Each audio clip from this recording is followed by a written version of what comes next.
It's part of the American landscape and a global icon. 50 years in the making, 50 million customers a day, 31,000 stores around the world. Hi, how may I help you? Quarter pound of cheese. Can I help you? Hi, welcome to McDonald's. How can I help you? Tonight, CNBC's Carl Quintanilla shows you McDonald's like you've never seen it before. We've got oven-dried tomatoes, poblano peppers, lime, cilantro, really relevant flavors. Go inside the kitchen where new creations live We are testing the seasoning today. or die. Unfortunately, there's some work that needs to be done. See how McDonald's trains its army of workers and just how profitable a franchise can be. It's made you a rich man. Absolutely. From a few small hamburger stands, see how a visionary named Ray Kroc created a food empire. They were serving hamburgers for 15 cents, French fries for 10 cents, and I said, that's for me. 21 billion a year in revenue, 2 million pounds of beef a day, and a lot of controversy. Big Mac, large fry, and a large Coke. 1,430 calories. No. 59 grams of fat. Well, you have to make choices about what you eat. McDonald's is a business, and its job is to sell more food, not less. It doesn't care what kind of food it sells. And take a journey to McDonald's next frontier, where it's out with the old and in with the new. I just look at China's 1.3 billion population. The opportunity is endless.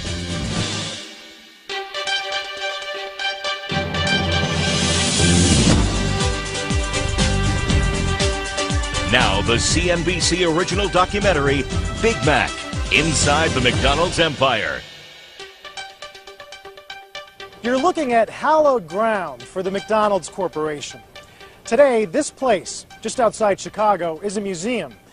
But in 1955, this was a working McDonald's. In fact, it's the first store ever opened by company founder Ray Kroc.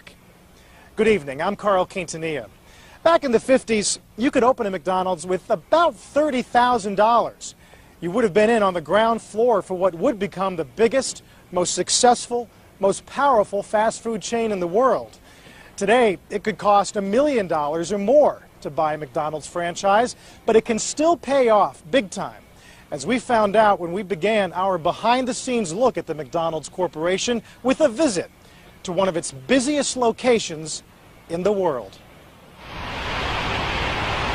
It's one of the busiest, most congested roads in America, Interstate 95 in Darien, Connecticut. 120,000 vehicles travel north on this stretch of highway each and every day.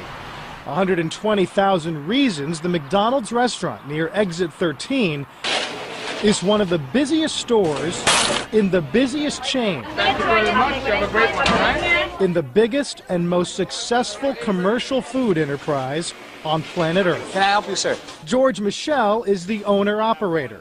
A second-generation Mexican-American and graduate of Northwestern University, Michel took over this struggling franchise in 1990, the first of 6 stores he now owns, and where he still does his share of windows and the register. This little baby, I take it home with me. I'm going home. You probably have the keypad memorized, don't you? In my dreams. Yeah? Yeah, this. Can I help you, ma'am?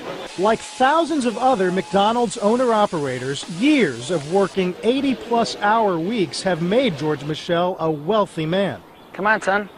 Today, he strolls his beachfront property on Connecticut's Gold Coast. That is, when he's not on the phone. Okay, what about the crew? Did everyone show up on time? Or working 14-hour days. Can I help you? And like all successful owner-operators, he has a key partner in his top manager. Take me 3 seconds to fix it for you. In Darien, Connecticut, that's Tyrone Davis. We do a lot of volume, and we do a lot of sandwiches, and like fries is the #1 thing at McDonald's. We do a lot of fries. We do a lot of fries. Davis was a rookie crew member when George Michel took over in 1990. 18 years ago, we weren't absolutely sure if we wanted to work with each other. But Davis did stay, and 18 years later, he's operations manager, overseeing all 6 of Michel's McDonald's stores. Taken together, it's an $18 million business with more than 300 employees. Working at McDonald's is commonly dismissed as a McJob, low wages with a staggering turnover. But a good McDonald's manager can earn $100,000 a year or more. And soon, Davis will run his own McDonald's. After nearly 2 decades with George Michel, he's set to become an owner-operator himself. Good. And he expects to do very well. You may not be a billionaire rich, you may not be a Bill Gates rich, but you're going to be rich enough for you to retire early if you want and be comfortable. It's not out of the question that you might be a millionaire. No, it's not. Always check quality. Davis's workday is a marathon of crew supervision. Okay, 167, that's perfect. Beautiful. And customer service. I'm going to give you a refund, okay? Because you waited for your food so long, all right? Davis also keeps vigil over what he says is the most important element in any McDonald's. And it's not the fries. The number one thing. The bathrooms. Why? Number one thing. If your bathroom is dirty, no matter what, you've lost that customer. It's that obsession with detail and efficiency that has made McDonald's Corporation bigger and more profitable than any of its competitors. It's also made it a global behemoth with more than 31,000 stores in 118 countries. Financially, McDonald's is soaring with annual revenues of more than $21 billion. But that's a major turnaround from where the company was just a few years ago. The world's largest restaurant company is not enjoying a happy meal tonight. McDonald's warned that it would post a quarterly loss for the first time ever. In 2002, after years of unchecked growth and a lack of attention to basics, McDonald's announced its first ever quarterly loss. We like to say we took our eyes off our fries. Jim Skinner is McDonald's chief executive officer. In 2002, same-store sales were sliding. Right. Margins were sliding. Right. First quarterly loss ever. Right. What went wrong in that period? Well, first of all, I call 2002 the year of the perfect storm, where all of the things and the strategies that we were pursuing, the growth strategy, we basically hit the wall in 2002. A growth strategy that included opening more than 2,000 new restaurants a year. It was unsustainable, even for the Golden Arches. We invested $4 billion in new store growth over the previous 3 or 4 years, no incremental income growth. You know, and that's a formula for bankruptcy. Failure. Skinner can laugh now, but in 2002, that was a formula for unhappy customers. Instead of a happy meal, they often found dirty stores, cold food, and a detached staff. On Main Street, McDonald's was out of favor. And on Wall Street, McDonald's stock was getting hammered. All we knew was that we had to change something. For company executives like USA President Don Thompson, it was a wake-up call. The first thing we went back to was we've got to be better in our existing facilities. So we've got to get quality service and cleanliness shored up. First thing. The kitchen was revamped. Sandwiches were no longer stockpiled, but instead were made to order. They added more chicken and salads to reflect evolving tastes and health concerns. They spent less time building new stores and more time focusing on the ones they had. But amidst the turnaround, McDonald's weathered a double blow. CEO Jim Cantalupo, co-architect of the so-called Plan to Win, died of a heart attack while at a McDonald's convention. His successor, Charlie Bell, was diagnosed with cancer and died soon afterwards. Jim Skinner, who started out flipping burgers at McDonald's in 1971, became the third CEO in just 7 months. I think that the mood of the company was one of sorrow, one of disbelief that we would go through 2 such situations in such a short period of time. But the plan was in motion. McDonald's began renovating older stores. And in one of its most successful moves, it launched a line of premium coffees that lured many customers back from Starbucks and helped it solidify its stronghold on breakfast.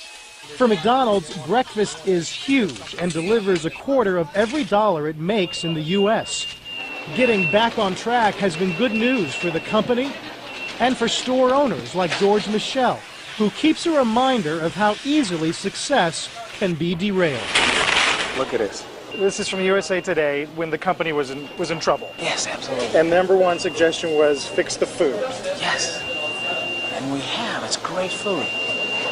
It's hot. It's made for you. We went back to the basics. 50 years ago, Company founder Ray Kroc took a small hamburger business and transformed it into a global food empire. His stroke of genius was in tapping the drive and ambition of thousands of individual store owners like George Michel. The golden arches are golden. You've made more money and can make more money with them than without them. Absolutely. It's a beautiful relationship. It's a marriage. And it's made you a rich man. Absolutely. Coming up, Ray Kroc knew a good thing when he saw it. I was amazed. It was serving hamburgers for 15 cents, French fries for 10 cents, and milkshakes for 20 cents. And basically, that was the menu. And I said, that's for me. The man who turned a hamburger stand into a worldwide obsession. And when 1.3 billion people get a taste for cheeseburgers, watch out. It could be the #1 market in the world. It could be. When Big Mac inside the McDonald's empire continues. Inside the McDonald's empire. They were California's golden girls of the 40s and 50s, the car hops. Drive-in restaurants were all the rage in car-crazy Southern California back then. In San Bernardino, everybody stopped at the drive-in run by the McDonald brothers. Yes, there really were two guys named McDonald. But even with the cutest car hops around, Dick McDonald realized customers wanted even faster service. We were kind of getting into an age of jet propulsion, and this was really a horse and buggy operation. We knew we had to do something to speed things up.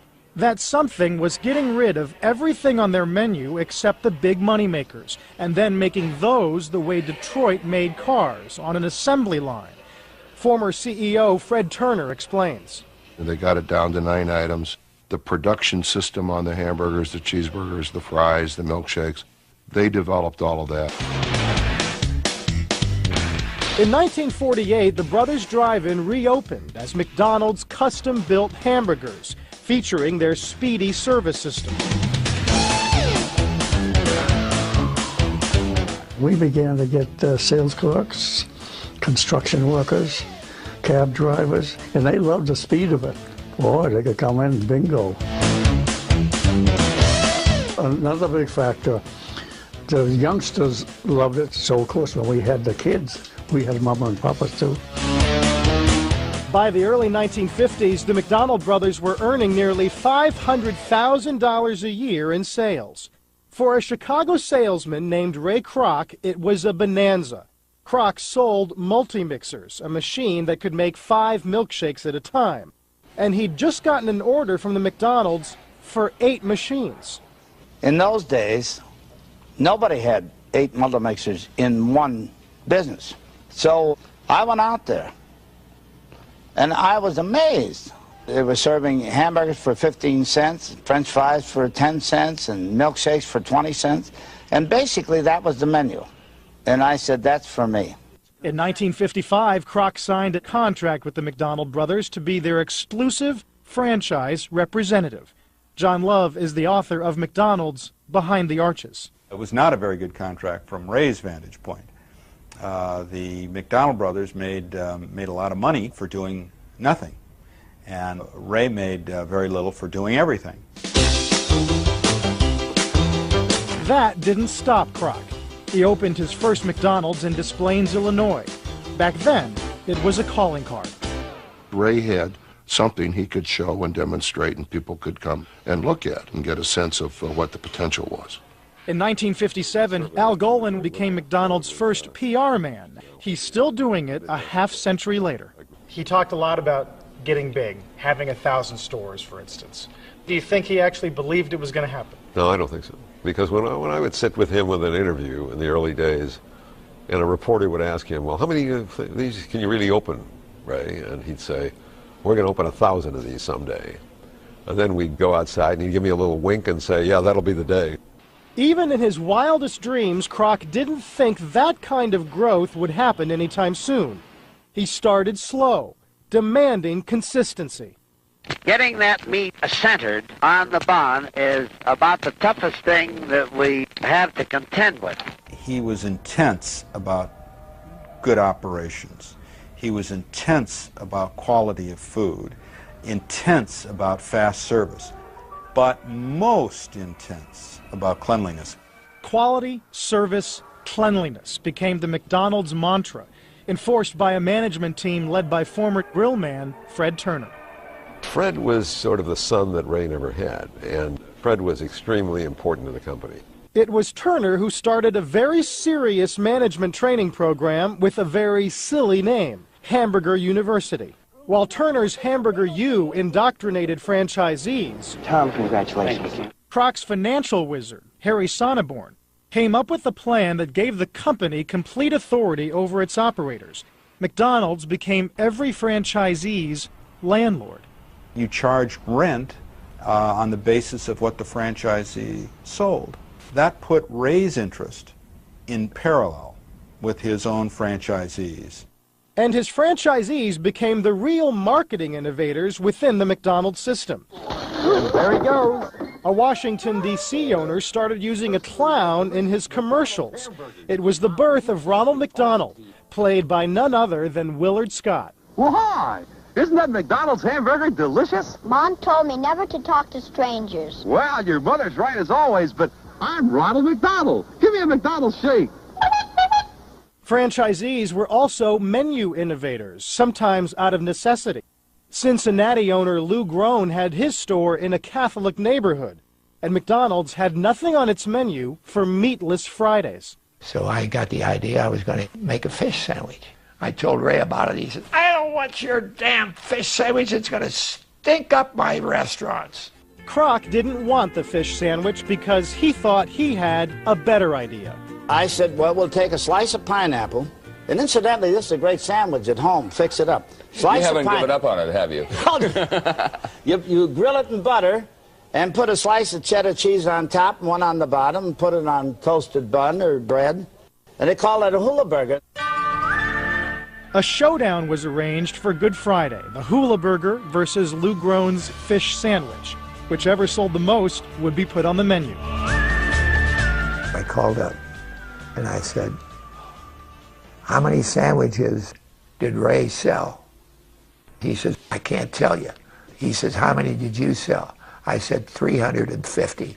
He said, it's on the menu. Filet-O-Fish was born, the very first addition to the original menu. We're gonna do it this style tonight. Under Kroc and his management team, McDonald's kept growing and growing. What started with one hamburger stand in San Bernardino was on its way to becoming an American institution. After buying out the McDonald brothers in the early 60s, the company went public with its first stock offering in 1965. The very next day, Ray Kroc officially became a millionaire. What would he say if he walked in here today and just saw the scope of the operations? I don't think would have dreamt that it would come to all this. Although I must say he did say something. He said, I don't know what we'll be selling in the year 2500, but I know we'll be selling more of it than anybody else.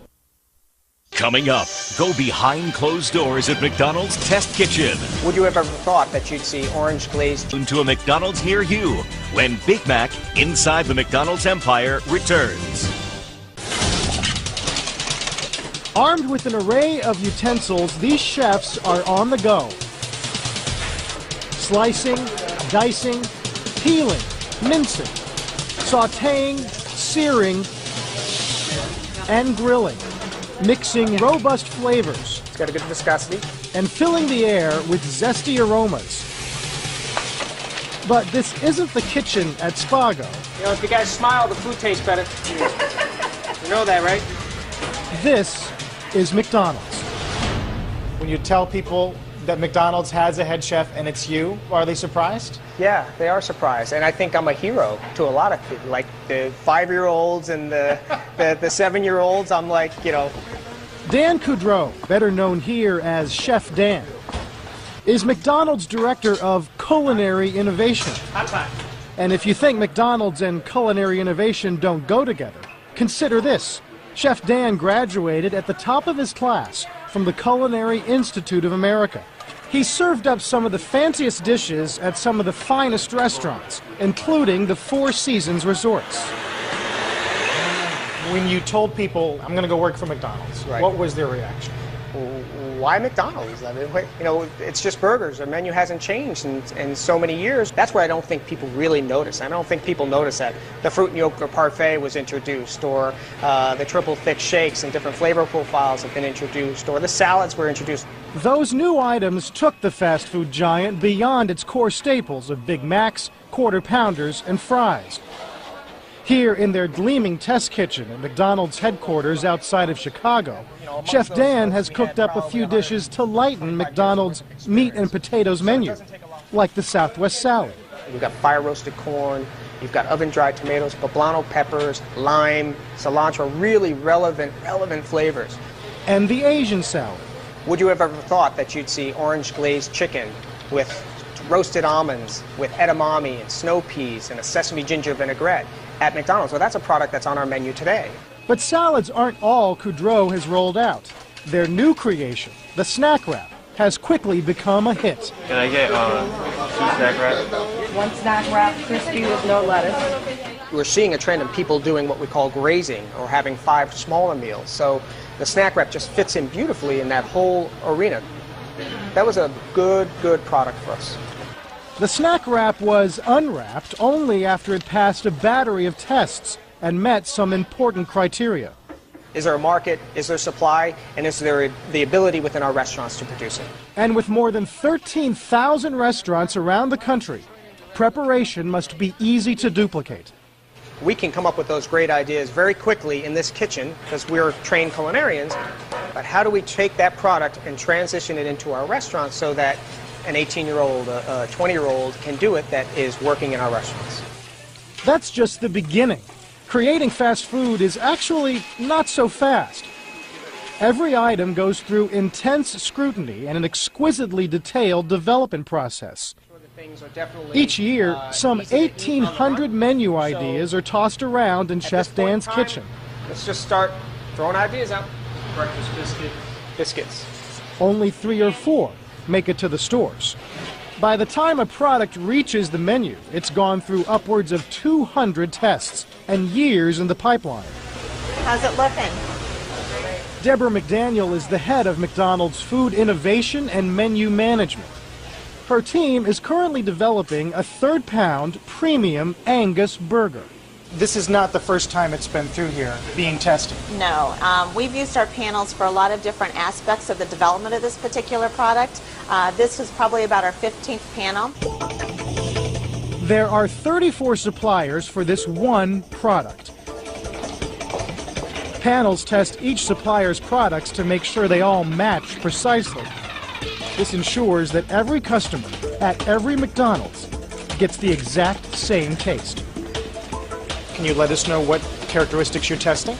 We are actually testing the seasoning today. We're really understanding whether a secondary supplier has matched the target product and if they're ready to move forward to potentially be a supplier if this product were to move forward. 2 of these burgers have the approved seasoning, while the 3rd has the test seasoning.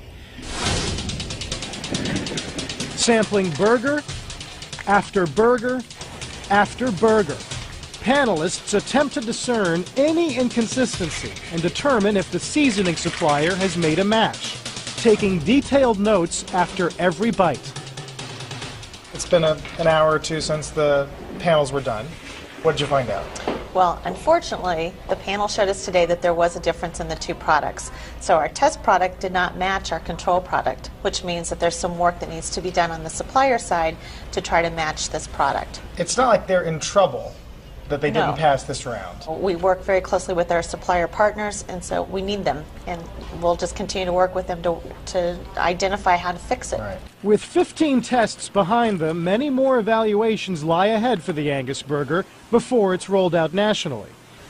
This scrutiny isn't limited to the food. Even their hottest items undergo this dissection. McDonald's sells more than 2 million cups of hot coffee each day in the U.S. They've recently added gourmet coffee to their lineup. At the test kitchen, each new flavor is analyzed and deconstructed by the most refined palates. You feel its velvety, smooth texture. You get a little bit of that cocoa residue on your tongue. Okay, sample 901. It's an exacting process that has produced some of McDonald's biggest hits and a few famous failures. McDonald's reportedly kicked out hundreds of millions of dollars for research, production, and marketing of the Arch Deluxe. Yes, I even get to make the Arch Deluxe. And it flopped. With all the testing that goes on here, how does something like the Arch Deluxe or the McLean Deluxe or McPizza happen and then not do well? I don't know. You try and do all of your upfront work. You make judgment calls. Some things maybe hit, some things don't. But failures don't stop Chef Dan and his team from whipping, kneading, and spicing up the next big thing. You're going to see things that maybe haven't been around. Lemongrass, is that out of the realm? I don't know. It's going to be whatever our guests are asking for. We're going to listen to them, we're going to develop with them, and we're going to be very guest-centric. I think we're scratching the surface, but I think people are waiting and ready for McDonald's to really catapult to that next level.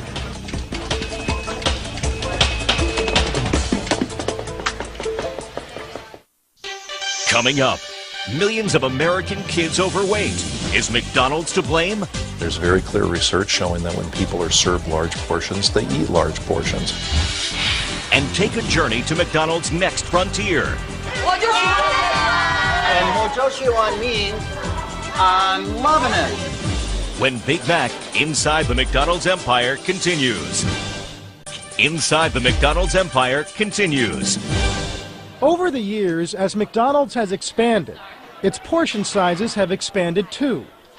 This McDonald's training film from the 1950s shows the only size burger offered. That was then. Today's largest offering, the double quarter pounder, contains 500% more hamburger meat. Their largest serving of fries has increased by 250%.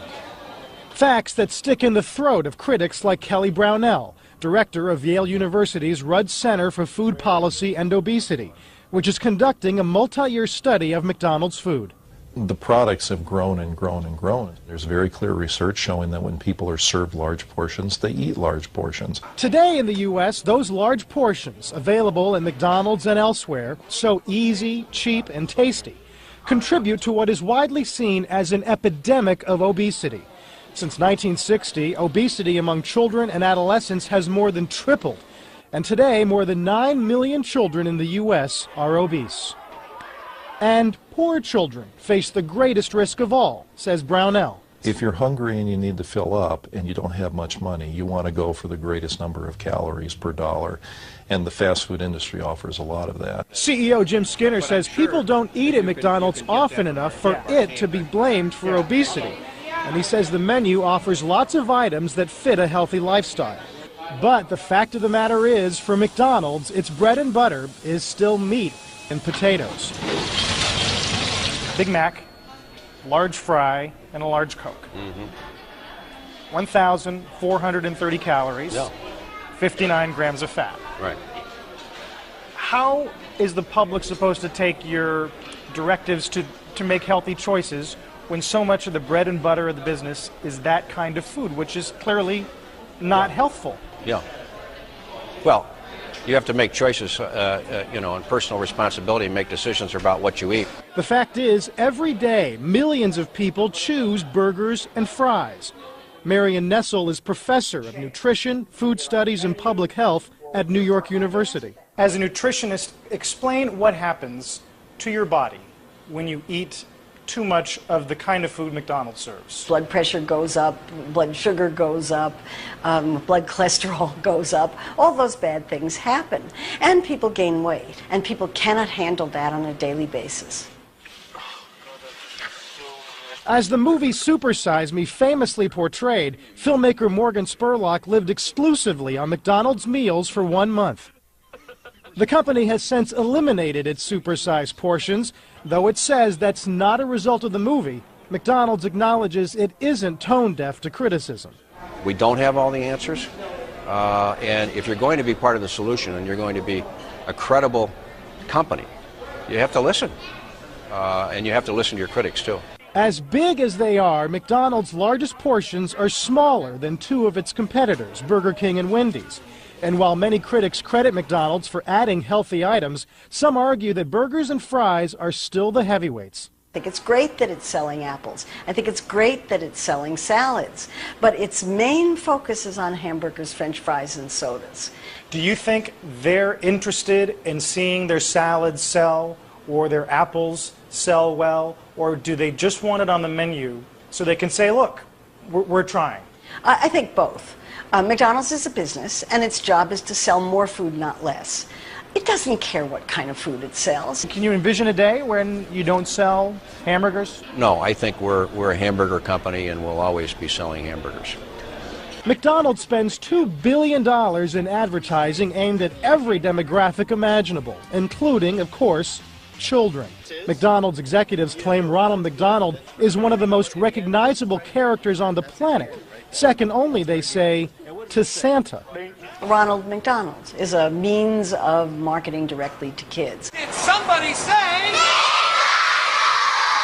That is brilliant marketing. Is it brilliant or is it manipulative? Of course it's manipulative. Recent research finds that children under the age of 8 can't yet discern the manipulative intent of commercials. The most insidious is to get kids to think that McDonald's Happy Meals, for example, are what kids are supposed to be eating. It's extremely subversive of parental authority. Parents, does not the responsibility lie with them? Of course the responsibility lies with parents. Parents are busy, they're tired, they may not see anything wrong with it. Plus, those Happy Meals feature a constantly changing array of toys. We come here for my son, who really likes the toys. This mother says she and her son frequent McDonald's twice a week. He starts yelling, McDonald's, let's go to McDonald's, you know, and he doesn't stop screaming until we agree to stop and eat often. But McDonald's says its marketing to children is headed in a healthier direction. Mary Dillon, global chief of marketing, says it hasn't marketed burgers and fries directly to children in 2 years, and she points to their promotional tie-in with the movie Shrek the Third. Okay, kids, now go outside and play already. The Shrek promotion, frankly, represents the single biggest promotion we've ever done on fruits and vegetables and milk. So how much of an answer or a retort is that to critics who say you're still pushing the core products, which hamburgers, fries, and shakes? Well, first of all, you know, we're proud of our core products, but I would say to those critics, judge us on our actions. We are selling more fruits, vegetables, and milk than we ever have before. Do consumers get it yet, what you're trying to do when it comes to healthy choices? I think, frankly, you know, consumers don't really understand what we're all about. Why? Why don't they understand? You got $1 billion at your disposal every year. Yeah. Why hasn't it sunk in? Not really sure why, except to say that we know we have opportunities to help make, for example, moms even more aware of the offerings that we have. Like this commercial featuring healthy choices for Happy Meals. But unless you specify the alternatives, McDonald's Happy Meal still comes with the fries. And some studies are finding that most people have no idea of the calorie content of their meals. Like these guys who've told us they've eaten lunch at McDonald's every weekday for 2 weeks. They've never seen any of the calorie or nutrition information that McDonald's provides on the backs of tray liners, Never knew it was there. in brochures, at their website, a toll-free number, even directly on the packaging. And most people don't take the wrapper and read it. They just crumble it up and throw it to the side, just like I did. Critics say once the burger's in your hand, you've already bought the calories. 600 calories for me. And that was just a cheeseburger and chicken nuggets. Wow. There's a growing movement fueled by scientists and city and state governments to require McDonald's and other fast food chains to list calories right up on the menu board. But McDonald's is fighting back hard. After New York City mandated that restaurant chains list calories, McDonald's joined a lawsuit to block the regulation. Still, Skinner says McDonald's wants to be part of the solution. If the obesity issue in America is something that needs to be solved, McDonald's is big and powerful. We can make a decision and be helpful relative to those solutions. I will give McDonald's credit for making some positive changes, and in some ways they've been ahead of their competitors in that regard. But you can't overlook a tidal wave of bad food that they're selling to the world with a few drops of goodness that they're doing. Coming up, communism meets capitalism on McDonald's Next Frontier, when Big Mac Inside the McDonald's Empire returns. Inside the McDonald's Empire. Same hamburgers, same fries, same drinks. You might think you're in Dallas or Detroit, but this is China. 2 decades ago, McDonald's was largely unknown here, except as a symbol of the decadent West. But a capitalist revolution has swept through the People's Republic. And today, mainland China, still officially communist, is home to 800 McDonald's restaurants, with 200 more in Hong Kong. And 我就喜欢 means I'm loving it. Jeff Schwartz is loving it too. 我就喜欢. He's CEO of McDonald's China. When you look at the map, can you imagine how many stores might be in China one day? I don't need to look at the map to imagine that. I just look at the 1.3 billion population. You know, easily we're talking 10,000 restaurants, 15,000 restaurants as it continues to develop. So the opportunity is endless. Yeah. Endless, but not effortless. That's why Schwartz and his boss, Tim Fenton, spend so much time in China, on the road, in the air, and on the move. 3 weeks out of 4. Fenton is president of McDonald's for Asia, the Middle East, and Africa. There's no one at McDonald's with more experience moving into new markets. Mistakes we've made in the past, you don't open just one store. You get 3 or 4 or 5 deals done, build them consecutively, train the crew consecutively so you save on the money. So when a truck goes out from the distribution center, it's not carrying one store, it's carrying the products for 3 to 5. When McDonald's first opened in China in 1990, these streets were clogged with bicycles. But prosperity's brought an explosion in car ownership. However many headaches that may mean for Chinese drivers, McDonald's saw an opportunity called drive-through. It was the very first drive-thru we opened in November of 2005, so it's been about 18 months. Very, very successful. First drive-thru, not just for the company. For anywhere in China, so anywhere at all in China. So drive-thru was a brand new concept anywhere in China. In fact, drive-thru was such a new concept in 2005 that many Chinese didn't know how to use it. We have a lot of traffic, and I'm walking around, they pick up the food, and then they went in and parked their car, they brought the bag of food, and they went inside. And I watched this happen several times, and I said, I think we might have a problem here on how the Chinese use the drive-thru. Which meant that Chinese crews not only had to learn how to run a drive-thru, but had to teach their customers how to use one. They're very good about holding their hands out, you know, stop here. Is this something that you train your crew? When the car comes by? Train her crew to greet customer with the hand out of the window. This way they will train their customer of how to use drive-thru. But still, some customers don't catch on as fast as others. Well, he's coming in the exit side, this BMW here. That's part of the training sometimes about with a drive-thru. Yeah. McDonald's is up to 26 drive-thrus in China so far. But if most Chinese drivers still aren't familiar with the idea, that's about to change dramatically. In 2006, McDonald's signed an agreement with the Chinese state oil company, Sinopec, granting it the right to open McDonald's stores at any of Sinopec's new and existing gas stations, 30,000 of them. The very first one, opened in July of 2006, is this store, in a surprisingly run-down neighborhood outside Beijing. Obviously, it's on the fringe, okay? It's off the beaten path of main, Beijing. So it's a suburb coming out. It's a little grittier. Yeah, it's a little grittier, but it's like an oasis to me.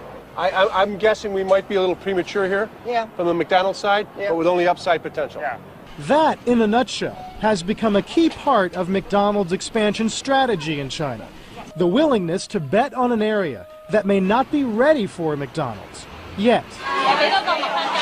But with China the world's fastest growing economy, McDonald's is banking on neighborhoods like this being a good gamble. It's really not that difficult. You look at a developing area and you see where it's going. You see the corners, you see the retail, you see the apartments and the condos coming in. You can spot an up-and-comer. Yeah, we've done a lot of real estate. We've done it like 34,000 times. Tell me about what this neighborhood looked like before this store was built. Nothing was around. These buildings right here were half built, and there was nothing behind there. But you looked at the site layout and they said, well, the shopping mall's going here. There's going to be 5,000 residents here, and down the street here will be another 5,000 residents. It was amazing. But for all of China's potential, the learning curve for McDonald's here has been steep, and they've had to play catch-up. When McDonald's opened its first mainland store in 1990, rival KFC had already been there for 3 years. Today, there are more than 1,900 KFC stores in China, more than twice as many as the Golden Arches. McDonald's has a lot of competition here in China, not all of it from big-name U.S. brands like KFC. You can find mom-and-pop food stands like these all over the country. And although dishes like scorpions and seahorses on a stick may not be your idea of a meal, here they're traditional, they're convenient, and they're cheap.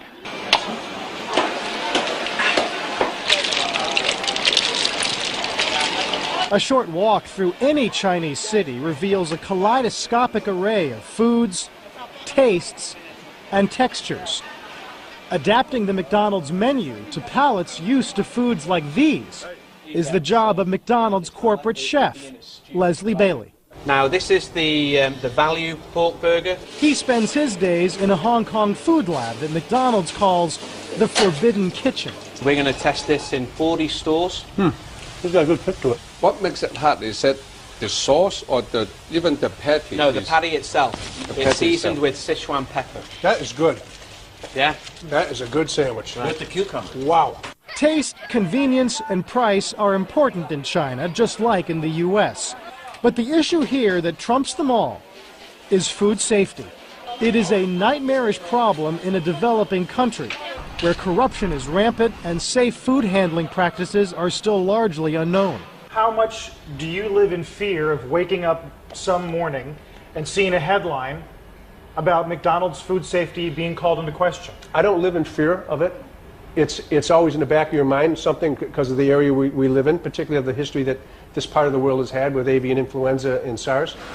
Food safety concerns are one reason all Chinese McDonald's stores have hand washing stations and hand sanitizers right out in the main restaurant. And behind the scenes, McDonald's says its stores and its Chinese suppliers, like this bun factory near Beijing, meet the same standards as those in the U.S. We do have quality control inspection unannounced and surprised that all of a sudden our QA people will show up at your door and say, now, tour, let's go. Food safety is one more strength McDonald's is hoping to market in China. It's also a major sponsor of the 2008 Olympics in Beijing, where Chairman Mao still keeps watch over Tiananmen Square. But 2 blocks away, Big Macs have become the latest Chinese food.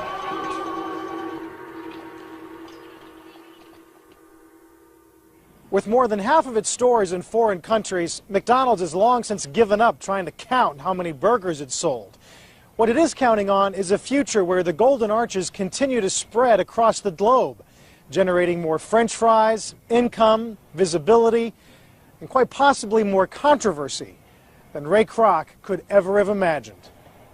I'm Carl Quintanilla for CNBC. Thanks for watching.